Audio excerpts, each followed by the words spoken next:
नमस्कार दोस्तों, हैनी भारत में दोस्तों आप लोगों का एक बार फिर से स्वागत है। दोस्तों आप लोगों को पता होगा हमने हैनी भारत चैनल पर दोस्तों हिस्ट्री के एक पुराने क्वेश्चन पेपरों की दोस्तों एक श्रृंखला शुरू की है, जिसके तहत दोस्तों हम अभी तक करीबन 10 पेपरों को हल कर चुके थे। दोस्तों अगर आपको वो पेपर अगर अच्छे लगे हों तो दोस्तों हैनी भारत को लाइक और सब्सक्राइब करना न भूलें और दोस्तों वीडियो के अंत तक जरूर बने रहिए। दोस्तों हमने हैनी भारत पर दोस्तों समाजशास्त्र के दोस्तों पुराने क्वेश्चन पेपरों के आधार पर दोस्तों टॉपिक वाइज दोस्तों ये वीडियो शुरू किए हैं, जिसके तहत दोस्तों हमने अभी तक दोस्तों परिवार टॉपिक को खत्म कर लिया था। दोस्तों हमने वो दोस्तों 1.25 घंटे का दोस्तों एक टॉपिक बनाया था। अगर आपने अभी दोस्तों वो वीडियो जाकर नहीं देखे तो पहले उनको जाकर देखे। दोस्तों हम वादे के साथ कहते हैं आपको दोस्तों को राजस्थान के किसी भी कोचिंग संस्थान में दोस्तों इतना शानदार टॉपिक समाजशास्त्र नहीं पढ़ाया होगा और दोस्तों हिस्ट्री के पुराने क्वेश्चन पेपर इतने शानदार नहीं पढ़ाए होंगे। दोस्तों अगर आप एक बार देखेंगे तो देखते रह जाएंगे और दोस्तों ये वीडियो दोस्तों आपकी सफलता के लिए दोस्तों एकमात्र कुंजी है। तो दोस्तों आज हम शुरू करते हैं दोस्तों समाजशास्त्र का। दोस्तों समाजशास्त्र में जो एक विवाह टॉपिक चलता है, विवाह नहीं होता दोस्तों मैरिज, जो कि दोस्तों समाजशास्त्र जो है जो सेकंड ग्रेड और first grade TGT PGT Bihar PGT और दोस्तों सेट के लिए बहुत ही महत्वपूर्ण है। तो दोस्तों ये दोस्तों विवाह जो टॉपिक है दोस्तों ये आरएस मेंस और आईएएस मेंस के लिए भी बहुत ही महत्वपूर्ण है। दोस्तों यहाँ पर दोस्तों जो समाजशास्त्र के जो टॉपिक कराए जा रहे हैं दोस्तों ये पूरी तरह से दोस्तों पुराने क्वेश्चन पेपरों पर याद आधारित है, जो कि दोस्तों बहुत सारे एग्जामों में आए हुए क्वेश्चन है। जैसे कि दोस्तों राजस्थान का सेकंड ग्रेड का एग्जाम हो गया, फर्स्ट ग्रेड एग्जाम हो गया, दोस्तों टीजीटी एग्जाम हो गया, पीडीजी का एग्जाम हो गया, दोस्तों नेट जीआरएफ का एग्जाम हो गया, उन क्वेश्चनों में आए हुए हैं। अतः दोस्तों यहाँ पे हमने टॉपिक वाइज लिए दोस्तों, हमने बहुत ही मेहनत के साथ इनको यहाँ पर जोड़ा है। तो दोस्तों आज का हमारा जो टॉपिक है विवाह टॉपिक है। दोस्तों अगर इससे पहले वाला आपने दोस्तों टॉपिक जो फैमिली है जो हमने करवाया था दोस्तों 1.25 घंटे क्लास की जो वीडियो थी, अगर वो जाकर नहीं देखा है तो जरूर जाकर देखे। अगर आप लोगों को वीडियो की क्वालिटी अच्छी है नज़र नहीं आ रही है तो दोस्तों वीडियो की क्वालिटी को दोस्तों बढ़ाकर देखिए, ठीक है दोस्तों। तो अब शुरू करते हैं दोस्तों आज का हमारा जो टॉपिक है दोस्तों विवाह।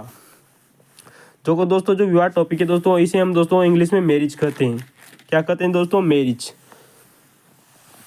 तो दोस्तों ये आज का हमारा दोस्तों पार्ट 1 है दोस्तों, और इसके बाद में हम दोस्तों पार्ट 1 पार्ट 2 और पार्ट 3 लेकर आएंगे दोस्तों। हम 3 भागों में इसको डिवाइड करेंगे ताकि वीडियो को दोस्तों हम ज़्यादा लंबा न खींचे। मात्र आधा घंटे की क्लास रहेगी दोस्तों, आधे हावर की दोस्तों। तो दोस्तों देखना न भूले विवाह।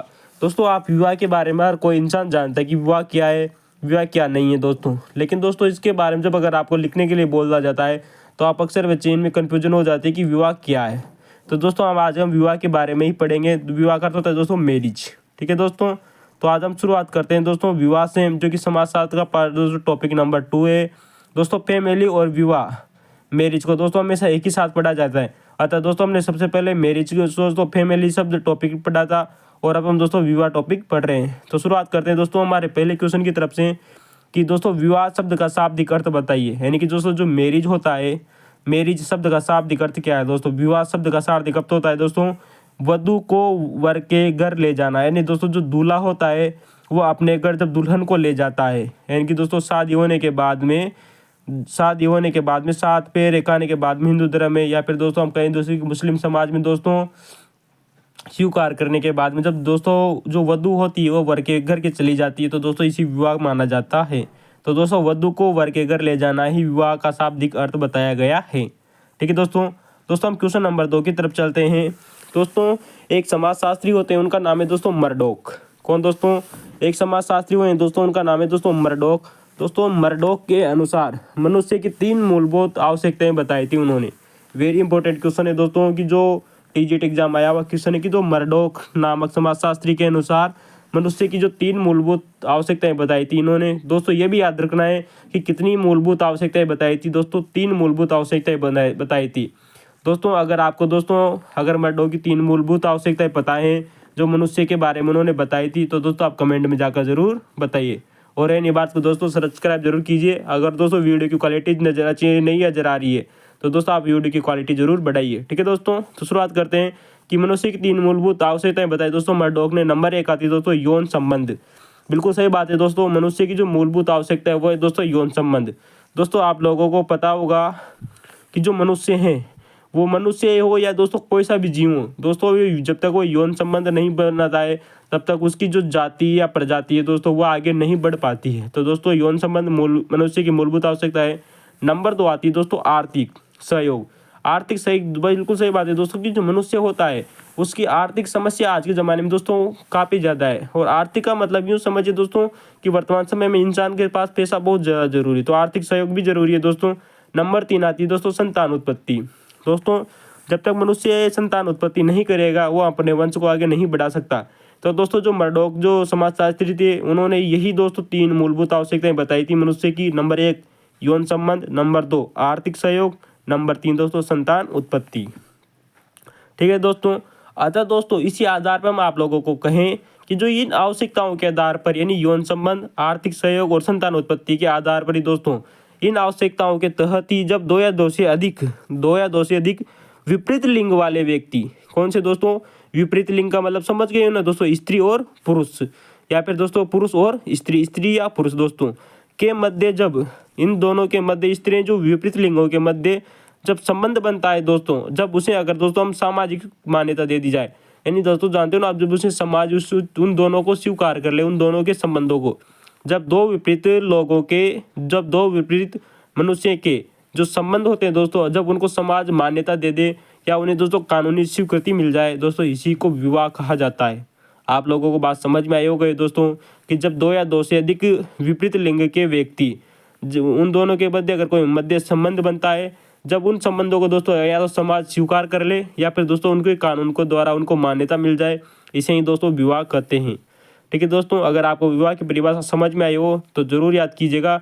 और दोस्तों ये आरएस मेंस एग्जाम में और यूपीएससी का जो मेंस एग्जाम होता है दोस्तों समाजशास्त्र से, उसमें दोस्तों महत्वपूर्ण टॉपिक रहता है दोस्तों विवाह और फैमिली। ठीक है दोस्तों, तो दोस्तों हम आप लोगों को समझ में आया होगा जो कि विवाह से दोस्तों समाज की मूलभूत इकाई परिवार का निर्माण होता है। बिल्कुल सही बात है दोस्तों, जो विवाह है दोस्तों उसी से दोस्तों जो समाज की जो मूलभूत इकाई है वो दोस्तों परिवार है, इसका निर्माण होता है। बिल्कुल सही बात है कि जब विवाह होगा तभी तो दोस्तों परिवार का निर्माण होता है। और दोस्तों वही बात कहते हैं दोस्तों समाजशास्त्र के जनक अगस्त कॉम्टे आप लोगों को हम इससे पहले वाले जो फैमिली का जो टॉपिक था उसमें बता चुके हैं कि जो अगस्त कॉम्टे थे उन्होंने परिवार को समाज की आधारभूत इकाई माना था। बिल्कुल याद कीजिए दोस्तों, अगस्त कॉम्टे ने जो परिवार को समाज की मूलभूत इकाई माना था। ठीक है दोस्तों, तो अगले क्वेश्चन की तरफ चलते हैं दोस्तों। हमारा क्वेश्चन नंबर 3 है कि विवाह, दोस्तों यहाँ पर एक कथन दिया गया है, आपको इसका उत्तर बताना है कि यह कथन किसके द्वारा कहा गया था। ठीक है दोस्तों, तो दोस्तों अगले जो हमारा जो क्वेश्चन है कि विवाह स्त्री और पुरुष को, जो विवाह है दोस्तों वो स्त्री और पुरुष को यानी कि दोस्तों पुरुष और महिला को पारिवारिक जीवन में प्रवेश कराने की संस्था है। दोस्तों ये शब्द याद रख लेना दोस्तों कि जो विवाह है वो पारिवारिक जीवन में प्रवेश कराने की संस्था है, ऐसा किसने कहा था। बिल्कुल सही बात है दोस्तों, एक कथन आता है कि विवाह जो है वो स्त्री और पुरुष को पारिवारिक जीवन में दोस्तों, किसमें दोस्तों, पारिवारिक जीवन में प्रवेश कराने की संस्था है, ऐसा कहा था दोस्तों बोगार्ट्स ने। किसने कहा था दोस्तों, बोगार्ट्स नामक जो समाजशास्त्री थे उन्होंने ऐसा कहा था। अगर दोस्तों आपको ये कथन अच्छा लगा हो तो दोस्तों लाइक और कमेंट करना ना भूलें और है बात को सब्सक्राइब जरूर करें। ठीक है दोस्तों, तो दोस्तों हम आगे चलते हैं। जो हमारा अगला जो क्वेश्चन है दोस्तों क्वेश्चन नंबर 4। ठीक है दोस्तों, अगर आपको दोस्तों वीडियो की क्वालिटी नजर नहीं आ रही है तो दोस्तों आप वीडियो की क्वालिटी जरूर बढ़ाइए दोस्तों, आपको दोस्तों वीडियो बहुत ही अच्छा नजर आएगा। और दोस्तों ये इतने शानदार एमसीक्यू हैं दोस्तों जो आपने अभी तक कभी नहीं पढ़े होंगे, किसी कोचिंग संस्थान ने अभी तक ऐसा नहीं पढ़ाया होगा दोस्तों। ठीक है दोस्तों, अगला क्वेश्चन आता है दोस्तों जो दोस्तों पुराना क्वेश्चन पेपर है दोस्तों, ये दोस्तों सेकंड ग्रेड में बहुत बार पूछा गया है। और दोस्तों BRTGT एग्जाम है दोस्तों, अभी हाल ही का जो एग्जाम हुआ था दोस्तों 2023 का दोस्तों दिसंबर में, उसी में आया एक क्वेश्चन कि हिंदू विवाह एक अटूट धार्मिक संस्कार है।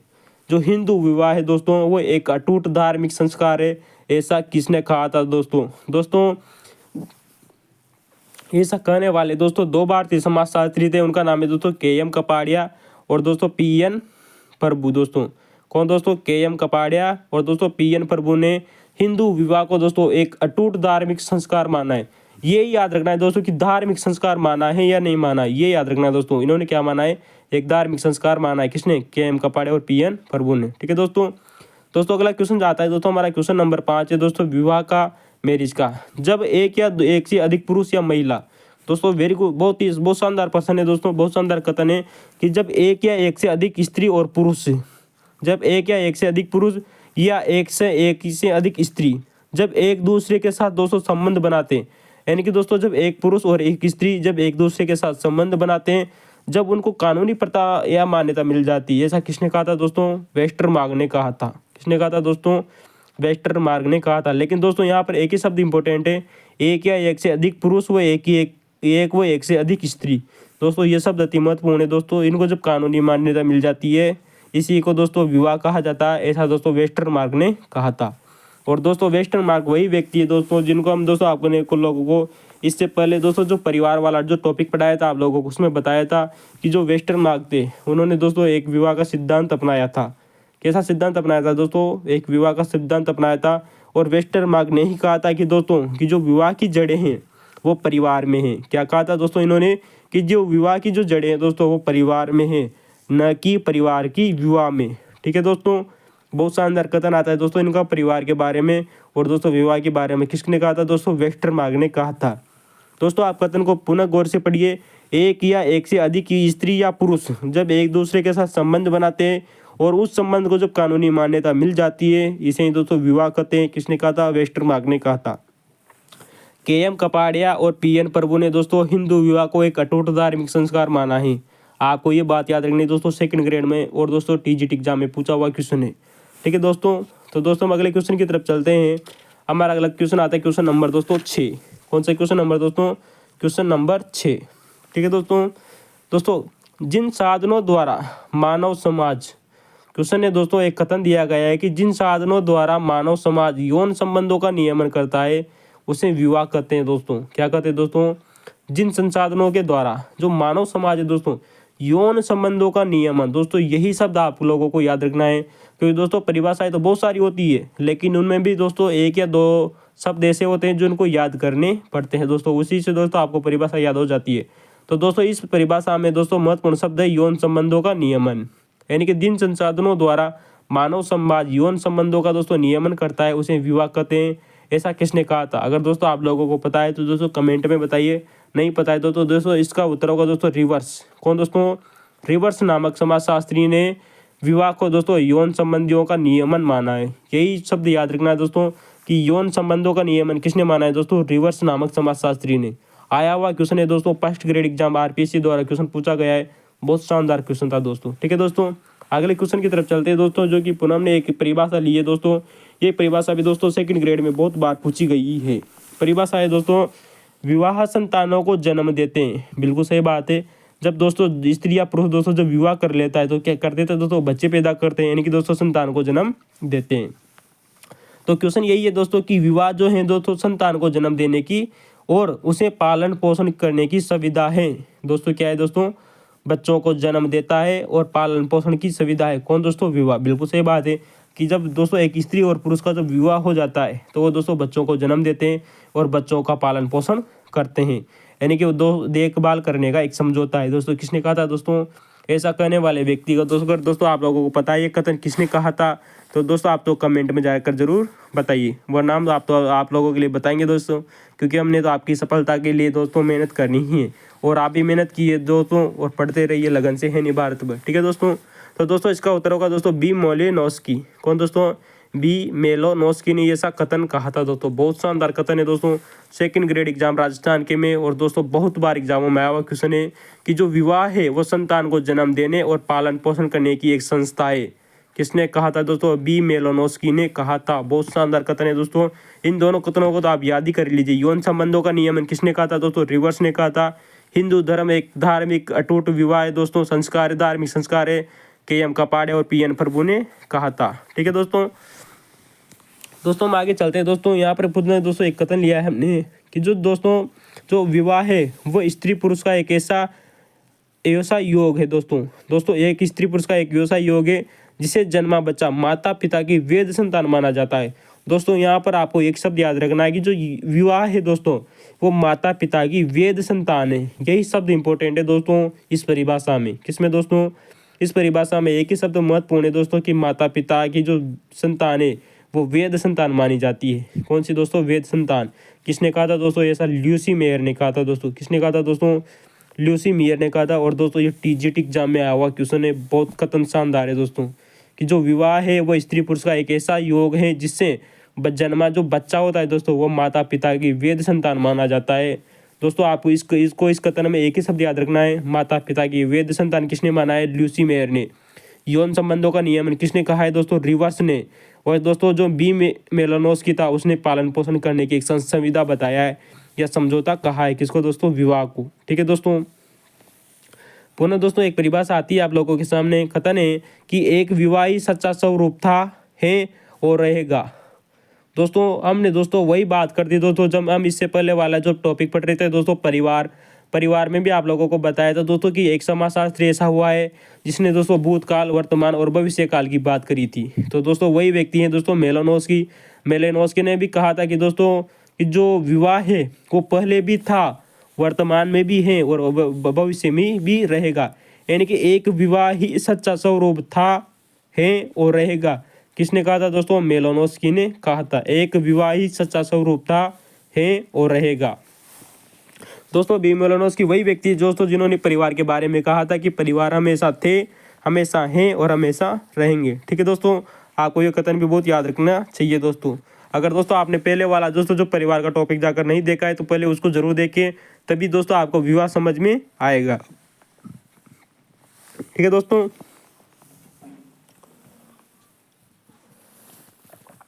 आगे चलते हैं। हमारा एक क्वेश्चन आता है दोस्तों, एक क्वेश्चन दोस्तों हम इस क्वेश्चन को दोस्तों परिवार वाले टॉपिक में भी कर चुके थे। एक बार पुनः इस क्वेश्चन को देखें कि एक विवाह को किस अधिनियम के द्वारा मान्यता प्रदान की गई है। दोस्तों अगर आपने पुराने टॉपिक देखे तो जाकर बताइए इसका उत्तर क्या होगा। दोस्तों इसका उत्तर होगा दोस्तों कि विवाह अधिनियम सन 1955 द्वारा एक विवाह को मान्यता दी गई थी। वेरी मोस्ट इंपॉर्टेंट है दोस्तों कि जो एक विवाह को किस अधिनियम द्वारा मान्यता प्रदान की गई। दोस्तों एक विवाह को विवाह अधिनियम सन 1955 द्वारा मान्यता प्रदान की गई थी। ठीक है दोस्तों, तो दोस्तों हम आगे चलते हैं। दोस्तों यहाँ पर आप लोगों को अब दोस्तों जब विवाह हमने पढ़ी लिया है तो दोस्तों आप विवाह के प्रकार भी बता दीजिए। दोस्तों हम बताते हैं आप लोगों को। अगला क्वेश्चन आता है दोस्तों, क्वेश्चन नंबर अगला है हमारा दोस्तों जो एक विवाह आ गया। तो दोस्तों जो विवाह होता है दोस्तों वो एकल विवाह या बहु विवाह होता है। कैसा हुआ था दोस्तों? एकल विवाह और बहु विवाह। दोस्तों एकल विवाह का मतलब दोस्तों स्त्री और पुरुष का दोस्तों एक दूसरे संबंधी एकल विवाह कहलाता है। दोस्तों जो बहु विवाह दोस्तों इसे 3 भागों में बांटा गया है। किसको दोस्तों? जो बहु विवाह है दोस्तों इसे 3 भागों में बांटा गया है। बहुपत्नी विवाह, बहुपति विवाह और दोस्तों समूह विवाह। फिर गौर कीजिएगा, बहु विवाह को दोस्तों 3 भागों में बांटा गया। बहुपत्नी विवाह दोस्तों इसे पुनः 2 भागों में बांटा गया है। भगिनी बहुपत्नी।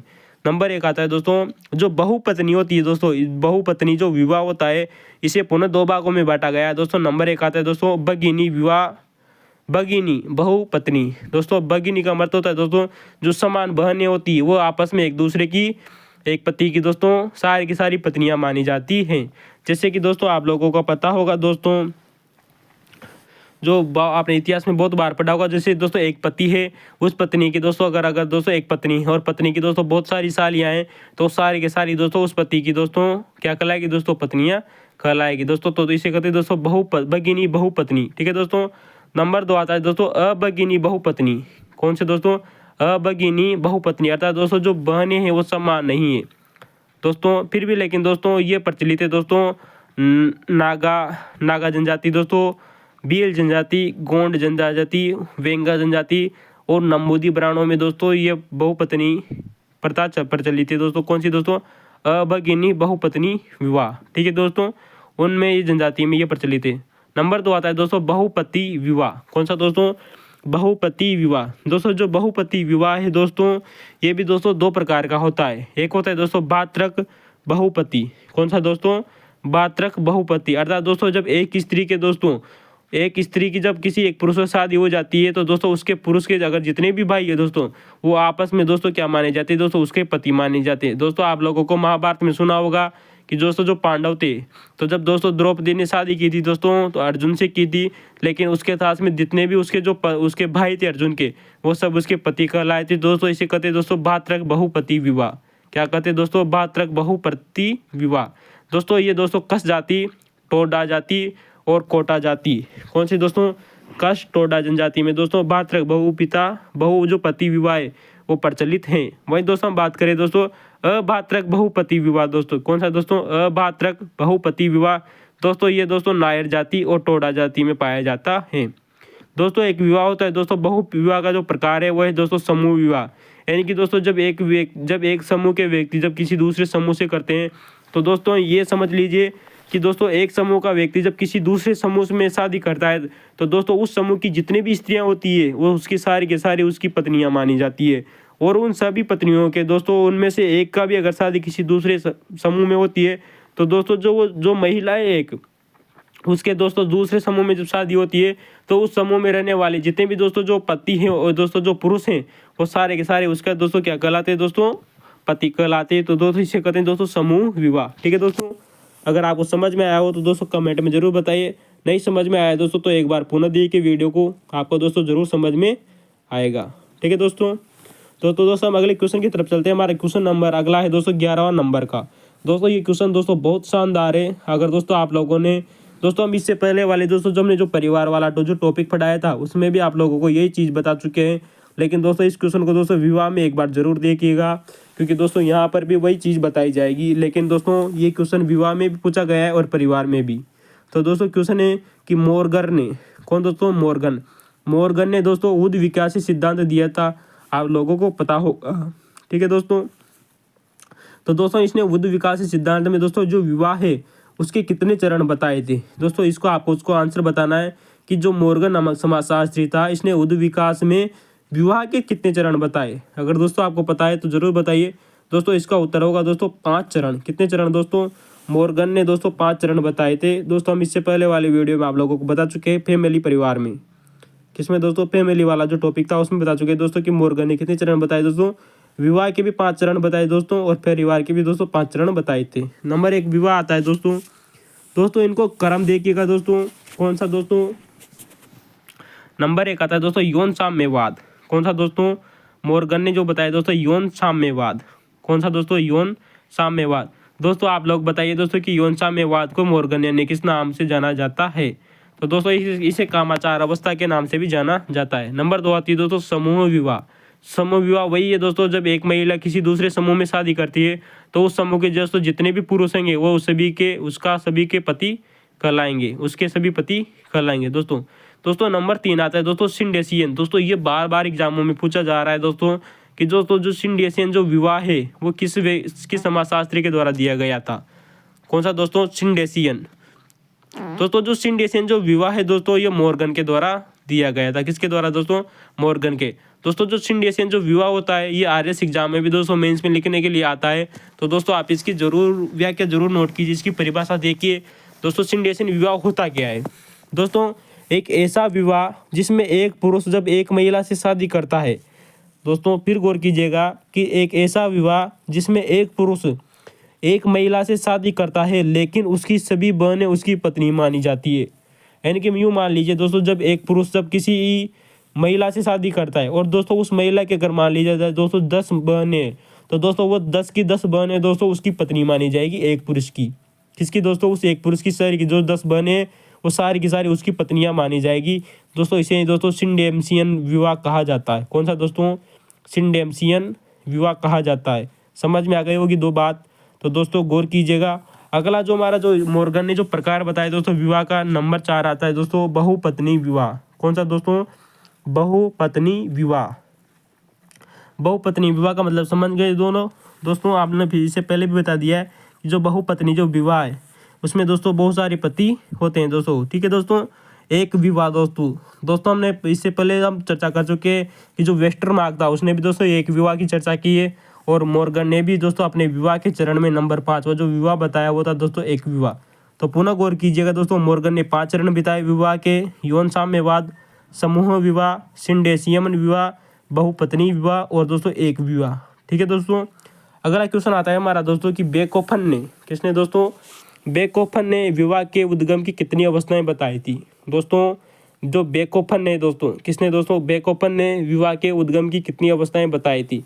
दोस्तों अगर आपको इस क्वेश्चन का आंसर पता है तो दोस्तों कमेंट में जरूर बताइए। और दोस्तों आप दोस्तों हिंदी भारत के दोस्तों व्हाट्सएप चैनल को जरूर ज्वाइन कीजिए। वहाँ पर दोस्तों आप लोगों को बहुत ही शानदार MCQ कराए जा रहे हैं जो कि दोस्तों समाजशास्त्र और इतिहास के पुराने क्वेश्चन पेपर हैं। तो दोस्तों बेकोफन दोस्तों कितने विवाह के कितने चरण बताए दोस्तों, इसने दोस्तों 3 अवस्थाएं बताई थी दोस्तों। किसकी दोस्तों, विवाह के उद्गम की। कितनी अवस्थाएं दोस्तों, 3 अवस्थाएं। किसने दोस्तों, बेकोफन ने। नंबर 1 आती है दोस्तों बहुपति विवाह। नंबर 1 आती है दोस्तों बहुपति विवाह। नंबर 2 आता है दोस्तों बहुपत्नी विवाह। और दोस्तों इसने जो तीसरा बताया वो एक विवाह बताया था। दोस्तों यहाँ समूह विवाह नहीं करना है आप लोगों को, फिर गौर कीजिएगा, बच्चे अक्सर यही कन्फ्यूजन होते हैं। दोस्तों बेकोपन ने बहुपति विवाह बताया, बहुपत्नी विवाह बताया, और जो तीसरा बताया दोस्तों उसका नाम था दोस्तों एक विवाह। कौन सा दोस्तों? एक विवाह। दोस्तों इसने समूह विवाह की चर्चा नहीं की है दोस्तों, याद रखना, ठीक है दोस्तों। इसने सिर्फ एक विवाह, बहुपत्नी और बहुपति विवाह ही बताया था, ठीक है दोस्तों। तो दोस्तों आप लोगों को पता होगा दोस्तों बेकोपन कौन है दोस्तों? बेकोपन दोस्तों वही व्यक्ति है दोस्तों, कौन सा दोस्तों? जिसने आपको दोस्तों पता होगा जो परिवार नामक की दोस्तों एक जो परिवार जो हमारा जो टॉपिक था, हमने आप लोगों को बताया था कि जो परिवार नामक टॉपिक में बेकोपन ने दोस्तों अपने उद्विकासी सिद्धांत में परिवार की सिद्धांत का प्रतिपादन किया था दोस्तों। किसका दोस्तों? उद्विकासी सिद्धांत का प्रतिपादन किसने किया था? बेकोपन ने, ठीक है दोस्तों। दोस्तों हम अगले क्वेश्चन की तरफ चलते हैं। हमारा क्वेश्चन है कि वेस्टर्न मार्ग के अनुसार, किसने दोस्तों? जो वेस्टर्न मार्ग था दोस्तों, वेस्टर्न मार्ग के अनुसार अपना तत्व दोस्तों किसके द्वारा दोस्तों? अपने तत्व यानी अपने तत्व और ईर्ष्या के कारण दोस्तों, किसके दोस्तों? अपनत्व के तत्व और ईर्ष्या की भावना के कारण विवाह का स्वरूप का जन्म हुआ है दोस्तों। किसका दोस्तों? अपना तत्व और ईर्ष्या की भावना के कारण दोस्तों विवाह का स्वरूप एक विवाह ही रहा है। किसने माना है दोस्तों? वेस्टर्न मार्ग ने। दोस्तों हम इससे पहले आप लोगों को बहुत बार बता चुके हैं कि वेस्टर्न मार्ग ने दोस्तों एक विवाह की अवधारणा प्रस्तुत की थी। किसने दोस्तों? वेस्टर्न मार्ग ने एक विवाह की अवधारणा प्रस्तुत की थी, ठीक है दोस्तों। तो दोस्तों अगले क्वेश्चन की तरफ चलते हैं। हमारा क्वेश्चन नंबर 13 आता है कि विवाह के प्रकार बताइए। कौन सा दोस्तों? दोस्तों यहाँ पर विवाह के प्रकार बताने थे, जो विवाह है उसके प्रकार बताने थे। तो दोस्तों जो विवाह के जो प्रकार है दोस्तों हम बता चुके हैं दोस्तों आपको। दोस्तों जो विवाह है वो 2 प्रकार का होता है, मुख्यतः दोस्तों 2 प्रकार का होता है। एक होता है दोस्तों अनुलोम विवाह। कौन सा दोस्तों? अनुलोम विवाह। और नंबर 2 होता है दोस्तों प्रतिलोम विवाह, ठीक है दोस्तों। दोस्तों जो अनुलोम विवाह होता है उसे दोस्तों हाइपरगेमी कहते हैं। क्या कहते हैं दोस्तों? जो अनुलोम जो विवाह है दोस्तों, इसे इंग्लिश में दोस्तों जरूर याद कीजिएगा। ये क्वेश्चन बार बार अक्सर एग्जामों में इंग्लिश में ही शब्द दिए जा रहे हैं दोस्तों, फिर गौर कीजिएगा। हम आपको बार बार सजेस्ट करते हैं दोस्तों कि जो अनुलोम विवाह इसको इंग्लिश में हाइपरगेमी कहते हैं। और दोस्तों जो प्रतिलोम जो विवाह है इसे हाइपोगेमी कहते हैं। क्या कहते हैं दोस्तों? हाइपोगेमी। हाइपर का मतलब होता है दोस्तों अनुलोम, और हाइपोगेमी का अर्थ होता है दोस्तों प्रतिलोम, ठीक है दोस्तों। अनुलोम विवाह और प्रतिलोम विवाह, ठीक है दोस्तों। ये दोस्तों RS मेंस में भी आया हुआ क्वेश्चन है, तो आप लोगों को जरूर याद रखना चाहिए, ठीक है दोस्तों। दोस्तों हम यहाँ पर बात करें दोस्तों कि हाइपरगेमी किसकी दोस्तों? हाइपरगेमी। दोस्तों जो हाइपरगेमी है इसमें दोस्तों जो पुरुष होता है दोस्तों वो उच्च जाति का होता है, उच्च वर्ण का होता है या उच्च कुल का होता है। पुनः दोस्तों पूरा गौर कीजिएगा, जो अनुलोम जो विवाह है दोस्तों इसमें जो पुरुष होता है वो उच्च जाति का या उच्च वर्ण का या उच्च कुल का माना जाता है। लेकिन दोस्तों इसमें जो स्त्री होती है दोस्तों वो निम्न जाति की होती है। किसमें दोस्तों? अनुलोम विवाह में पुरुष उच्च जाति का माना होता है और जो स्त्री होती है दोस्तों वो निम्न जाति की होती है, ठीक है दोस्तों। दोस्तों यहाँ पर एक बात याद रखना कि जो प्रतिलोम जो विवाह है दोस्तों इसमें दो अनुलोम विवाह का उल्टा हो जाएगा, यानी कि जो हाइपोगेमी होता है दोस्तों, हाइपोगेमी में दोस्तों जो स्त्री होती है वो उच्च जाति की होती है। किसकी दोस्तों? उच्च जाति या उच्च वर्ण या उच्च कुल की होती है। लेकिन जो दोस्तों जो पुरुष होता है वो हमेशा निम्न जाति का होता है। किसमें दोस्तों? प्रतिलोम विवाह में दोस्तों जो पुरुष होता है वो निम्न जाति का या निम्न वर्ण का या निम्न कुल का होता है, ठीक है दोस्तों। दोस्तों एक बात याद रखना दोस्तों, एक बार एग्जाम में आया हुआ क्वेश्चन है कि दोस्तों जो प्रतिलोम जो विवाह है इससे जो उत्पन्न जो संतान होती है उसे दोस्तों चांडाल कहा जाता है। फिर ना गौर कीजिएगा दोस्तों, प्रतिलोम विवाह से उत्पन्न जो संतान होती है दोस्तों उसे चांडाल कहा जाता है। अर्थात यूँ समझिए दोस्तों कि जब दोस्तों एक उच्च स्त्री, कौन सी दोस्तों? उच्च जाति की स्त्री जब निम्न जाति के पुरुष से जब शादी करती है तो उन दोनों के मध्य संबंधों से जब एक पुत्र उत्पन्न होता है तो उसे दोस्तों चांडाल कहा गया है दोस्तों। पुनः गौर कीजिएगा, उसे क्या कहा गया है दोस्तों? उसे चांडाल कहा गया है, ठीक है दोस्तों। दोस्तों जो यहाँ पर दोस्तों हमारा एक और दोस्तों जो विवाह आता है उसे बोला जाता है दोस्तों, नोट लगाकर लिख लीजिएगा आप, उसे दोस्तों निकट अभिगम दोस्तों निषेध विवाह माना जाता है। कौन सा दोस्तों? निकटाभिगम विवाह, अर्थात दोस्तों निकट के जो संबंध होते हैं दोस्तों, निकट के दोस्तों जो कुल होते हैं या फिर दोस्तों निकट का जो वंश होता है उसमें दोस्तों विवाह निषेध माना गया है। इसे दोस्तों निकटाभिगम विवाह कहा जाता है। ठीक है दोस्तों, निकटाभिगम निषेध विवाह दोस्तों इसे कहा जाता है दोस्तों कौटुंबिक व्यभिचार। कौटुंब का मतलब जानते हो ना दोस्तों, हमारा कुटुंब, कुटुंब आप उसी तरह से समझते होंगे। हमारा जो भारत देश है दोस्तों ये विश्व वैश्विक कुटुंब की भावना को रखता है। तो वैश्विक कुटुंबक अभिचार दोस्तों अपने कुटुंब अपने परिवार में विवाह निषेध है। ठीक है दोस्तों, तो दोस्तों आप लोगों को प्रतिलोम विवाह और अनुलोम विवाह समझ में आए होंगे। अनुलोम विवाह को दोस्तों हाइपरगेमी कहते हैं, प्रतिलोम विवाह को दोस्तों हाइपोगेमी कहते हैं। दोस्तों जो अनुलोम विवाह है होता है दोस्तों इसमें पुरुष उच्च जाति का होता है और महिला निम्न जाति की होती है। वहीं दोस्तों हम बात करें दोस्तों प्रतिलोम विवाह की, तो प्रतिलोम विवाह में जो स्त्री होती है वो उच्च जाति की होती है और जो पुरुष होता है वो निम्न जाति का होता है। दोस्तों अनुलोम विवाह जो प्रतिलोम जो विवाह है इससे जो उत्पन्न जो पुत्र होता है वो चांडाल कहलाता है।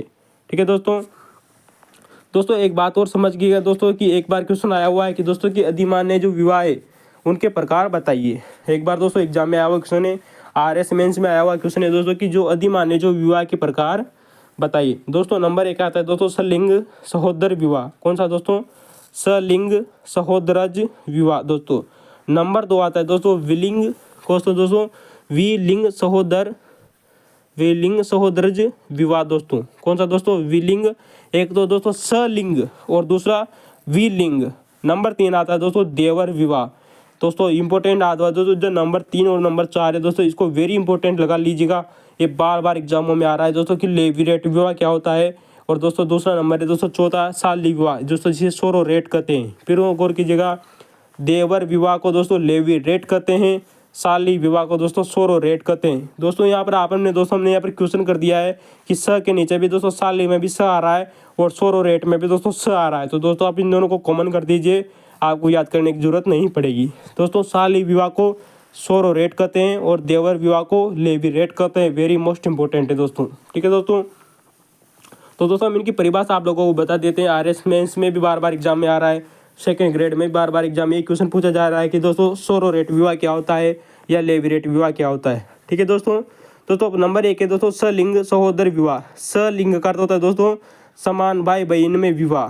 दोस्तों जो सलिंग जो विवाह है दोस्तों जो समान भाई बहन में जो विवाह होता है दोस्तों वो मान्य है। अर्थात दोस्तों एक ही पिता की जो संतान है दोस्तों, जैसे कि वो भाई बहन है तो दोस्तों वो शादी कर सकते हैं। लेकिन दोस्तों ये हमारे दक्षिणी भारत में ही प्रचलित है और दोस्तों ये दोस्तों मुस्लिम समुदाय में भी प्रचलित है। कौन सा दोस्तों? सलिंग सहोदर विवाह। दोस्तों यानी समान भाई बहन में जो विवाह होता है वो मुस्लिम समुदाय में और दक्षिणी भारत में प्रचलित है। ठीक है दोस्तों, और दोस्तों नंबर दूसरा जो विवाह है वो है दोस्तों विलिंग, अर्थात दोस्तों विपरीत लिंग के जो विवाह है दोस्तों। अर्थात दोस्तों मुंह में आपने सुना होगा दोस्तों मामा या पुपेरे के भाई बहन। दोस्तों मौसेरे या पुपेरे भाई बहन। कौन से दोस्तों?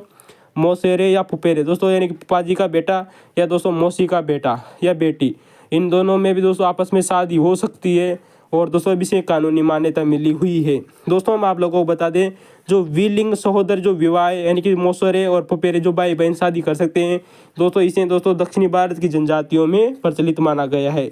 किसी विवाह को दोस्तों विलिंग सहोदर विवाह को दक्षिण भारत की जनजातियों में प्रचलित माना गया है। ठीक है दोस्तों, पुनः गौर कीजिएगा क्योंकि दोस्तों जो दक्षिण भारत होता है दोस्तों, दक्षिण भारत में मामा और जो भांजी होता है, कौन दोस्तों? मामा और भांजी यानी कि दोस्तों अपनी बहन का पुत्र या पुत्री, उन दोनों में भी दोस्तों विवाह मान्य है। इंपॉर्टेंट याद रखना दोस्तों, इनको को दोस्तों कानूनी मान्यता मिली हुई है। ये विवाह दोस्तों दक्षिणी भारत में प्रचलित है। ठीक है दोस्तों, विलिंग का मतलब समझ गए हो ना दोस्तों, यानी कि दोस्तों एक भाई और एक बहन की बेटी या उसका पुत्र आपस में शादी कर सकते हैं। ठीक है दोस्तों, दूसरा नंबर 3 आता है दोस्तों देवर विवाह। दोस्तों आप लोगों को दोस्तों देवर विवाह या साली का विवाह समझते हैं दोस्तों आपके मुंह में पानी आ जाता है कि कौन से विवाह है। दोस्तों देवर विवाह को दोस्तों लेवीरेट विवाह भी कहते हैं। क्या कहते हैं दोस्तों? लेवीरेट विवाह। दोस्तों वेरी मोस्ट इंपॉर्टेंट है कि लेवीरेट विवाह क्या होता है। दोस्तों इसका उत्तर होगा दोस्तों कि जब किसी विधवा द्वारा अपने पति के छोटे भाई से विवाह करना। दोस्तों आप लोगों को पता है दोस्तों, जब एक पत्नी का जो पति मर जाता है तो दोस्तों वो विधवा हो जाती है। जब दोस्तों उसके पति की मृत्यु होने के बाद में जब उसकी पति का दोस्तों जो छोटा भाई होता है, तो दोस्तों वो जो विधवा महिला होती है वो अपने पति के छोटे भाई से जब शादी कर लेती है तो दोस्तों इसे ही दोस्तों लेवीरेटिव विवाह कहा जाता है। पुनः गौर कीजिएगा, किसी विधवा द्वारा अपने पति के छोटे भाई से विवाह करना देवर विवाह या लेवीरेटिव विवाह कहा जाता है। ठीक है दोस्तों देवर विवाह को दोस्तों कुछ महत्वपूर्ण शब्द है दोस्तों, इसे नातरा या नाता या भाभी विवाह भी कहा जाता है, क्योंकि दोस्तों वो उसके छोटे भाई की वो क्या लगेगी दोस्तों, भाभी लगेगी, अतः दोस्तों इसे भाभी विवाह भी कहा जाता है। ठीक है दोस्तों इसे नाता विवाह भी कहा जाता है, किसको दोस्तों, देवर विवाह को। ठीक है दोस्तों, नंबर 4 आता है दोस्तों साली विवाह। पुनः गौर कीजिएगा दोस्तों, साली विवाह दोस्तों आप लोगों ने अक्सर सुना होगा दोस्तों, इसे सोरोरेटिव विवाह भी कहा जाता है। क्या कहते हैं दोस्तों, इसे सोरोरेटिव विवाह भी कहा जाता है। दोस्तों ये देवर विवाह का एकदम उल्टा होता है। दोस्तों सोरोरेट विवाह जो होता है, इसमें पति द्वारा अपनी पत्नी की मृत्यु के बाद में, अर्थात दोस्तों जब कोई पुरुष है, जब उसकी पत्नी मर जाती है तो उसकी मृत्यु के बाद में, अपनी पत्नी की मृत्यु के बाद में जो तो उसकी जो छोटी बहन होती है अर्थात उसकी जो साली होती है, तो वो पुरुष उसकी साली से शादी कर लेता है। किससे कर लेता है दोस्तों, जो पुरुष होता है वो उसकी साली से शादी कर लेता है, अर्थात अपनी पत्नी की छोटी जो बहन होती है दोस्तों उससे शादी कर लेता है। इसे ही दोस्तों साली विवाह कहा जाता है। ठीक है दोस्तों, तो दोस्तों ये साली विवाह हो गया, इसे सोरोरेट विवाह कहते हैं। देवर विवाह को दोस्तों लेवीरेट विवाह कहते हैं। वेरी मोस्ट इंपॉर्टेंट है दोस्तों, दोनों के दोनों बार एग्जामों में पूछे जा रहे हैं। ठीक है दोस्तों आपको कुछ महत्वपूर्ण फैक्ट्स बता दें हमने यहाँ पर आप लोगों को, कि जो ईसाई विवाह है दोस्तों, ईसाई विवाह एक्ट सन 1872 में बना था। कब बना था दोस्तों, ईसाई विवाह 1872 में बना था। दोस्तों जो आनंद विवाह है दोस्तों, ये सिख धर्म में प्रचलित एक एक्ट है दोस्तों, सिख धर्म का एक्ट है। आनंद विवाह सन 1909 में बनाया गया एक्ट है दोस्तों, सन 1909 में आनंद विवाह। दोस्तों जो पारसी जो विवाह एक्ट आता है दोस्तों, ये सन 1936 का आता है। कब आता है दोस्तों, पारसी विवाह एक्ट सन 1936 का आता है। ठीक है दोस्तों, वहीं हम बात करें दोस्तों कि जो मुस्लिम विवाह विच्छेद एक्ट है, अर्थात दोस्तों कि मुस्लिम समुदाय में जो विवाह को विच्छेद करने वाला, अर्थात मुस्लिम महिलाओं में जो मुस्लिम समुदाय है दोस्तों उसमें विवाह को विच्छेद करने वाला जो एक्ट है, मुस्लिम विवाह विच्छेद एक्ट सन 1937 का आता है। ठीक है दोस्तों, फिर गौर कीजिएगा, ईसाई विवाह एक्ट सन 1872। आनंद विवाह दोस्तों ये सिख धर्म में प्रचलित है, सन 1909 में लाया गया एक्ट है दोस्तों। पारसी विवाह दोस्तों सन 1936 में लाया गया एक्ट है, और दोस्तों जो मुस्लिम विवाह है वो सन 1937 में लाया गया एक्ट है। ठीक है दोस्तों अगर आपको वीडियो अच्छा लगा हो तो दोस्तों लाइक और कमेंट करना ना भूलें, और दोस्तों है नहीं बात को सब्सक्राइब जरूर कीजिए। दोस्तों आप हमारे समाजशास्त्र के पुराने क्वेश्चन पेपर भी कर सकते हैं, और दोस्तों आप हिस्ट्री के पुराने क्वेश्चन पेपर को भी पढ़ सकते हैं दोस्तों। तो दोस्तों आप प्ले लिस्ट में जाकर उनको चेक कीजिए, बहुत ही शानदार सॉल्यूशन कराया है दोस्तों हमने हिस्ट्री के पुराने क्वेश्चन पेपरों का, और दोस्तों पेपर वाइज ही हमने उनको लिया है दोस्तों, टॉपिक वाइज नहीं लिया है वहाँ पर, पुनः गौर कीजिएगा। ठीक है दोस्तों, धन्यवाद दोस्तों, शुभ रात्रि, बेस्ट ऑफ लक दोस्तों।